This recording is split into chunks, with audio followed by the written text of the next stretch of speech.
કૃષ્ણ વૈષ્ણવ પુષ્ટિ માર્ગમાં કહેવાય છે કે યમુનાજી વગર ઠાકોરજી ન મળે, પણ આપણે રોજ યમુનાષ્ટક બોલીએ છીએ, જારીજી ભરીએ છીએ, પણ શું આપણે ક્યારેય ગ્રઢ રહસ્ય પર વિચાર કર્યો છે કે યમુનાજી સૂર્યપુત્રી હોવા છતાં શ્યામ કેમ છે?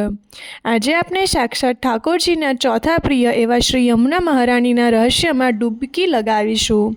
સૌથી મોટો પ્રશ્ન એ છે કે સૂર્યપુત્રી હોવાને કારણે તેમનો તેજ સુવર્ણ હોવો જોઈએ, પણ તેઓ શ્યામ કેમ છે? વૈષ્ણવો અહીં પુષ્ટિમાર્ગનો પ્રેમ લક્ષણ ભક્તિનો સિદ્ધાંત આપે છે. જે જીવ પ્રભુના રંગમાં એટલો રંગાઈ જાય છે કે પોતાનું અસ્તિત્વ ભૂલી જાય છે, તે પ્રભુ જેવો જ થઈ જાય છે. યમુનાજી રાત દિવસ પ્રભુના ચિંતનમાં ડૂબેલા રહે છે, એટલે જ પ્રભુનું શ્યામ તેજ યમુનાજીમાં ઉતર્યું છે. આ માત્ર રંગ નથી, પણ પરમ સંપન્નની પરાકાષ્ઠા છે. યમુનાજીની હસ્તા મુદ્રા પર ધ્યાન આપો. તેમના જમણા હાથમાં રહેલું કમળ એ નીલે પત્તાનું પ્રતીક છે, જે સૂચવે છે કે સંસારમાં રહીને પણ ઈશ્વરમાં કઈ રીતે રહેવું. જ્યારે ડાબા હાથમાં માળા કે જારીજી એટલે કે સેવા છે. આ મુદ્રા સૂચવે છે કે વૈષ્ણવે સંસારનો વ્યવહાર અને પ્રભુની સેવા વચ્ચે સંતુલન કેવી રીતના રાખવું. શ્રાવણ સુદ 11ની એ મધ્યરાત્રિએ જ્યારે મહાપ્રભુજી ગોકુલના ઠકરાની ઘાટ પર ચિંતામાં હતા કે કલયુગના જીવોનો ઉદ્ધાર કેવી રીતે થશે, ત્યારે સાક્ષાત શ્રી યમુના મહારાણી પ્રગટ થયા.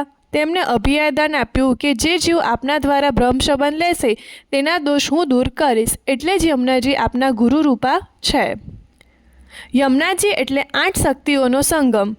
આદિ ભૌતિક નદી સ્વરૂપ જે હૃદય શુદ્ધ કરે છે. આધ્યાત્મિક સૂર્યપુત્રી સ્વરૂપ જે જ્ઞાનોનો અંધકાર હાને છે.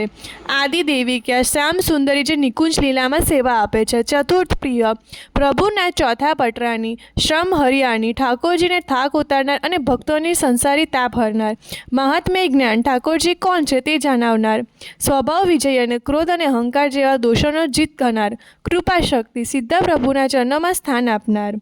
આપણે જારીજી કેમ ધરીએ છીએ? કારણ કે યમુના જલ ઠાકોરજીને સૌથી પ્રિય છે. જારીજી ધરીને આપણે માને વિનંતી કરીએ છીએ કે તે પ્રભુને શીતળતા આપે. મિત્રો, શ્રી યમુનાજીની કૃપા વગર પુષ્ટિ માર્ગમાં પ્રવેશ અવશ્ય અશક્ય છે. આથી જ્યારે પણ યમુનાષ્ટક બોલો ત્યારે આ રહસ્ય હૃદયમાં તાજા કરજો. બોલો શ્યામ સુંદર શ્રી યમને મહારાણી કી જય.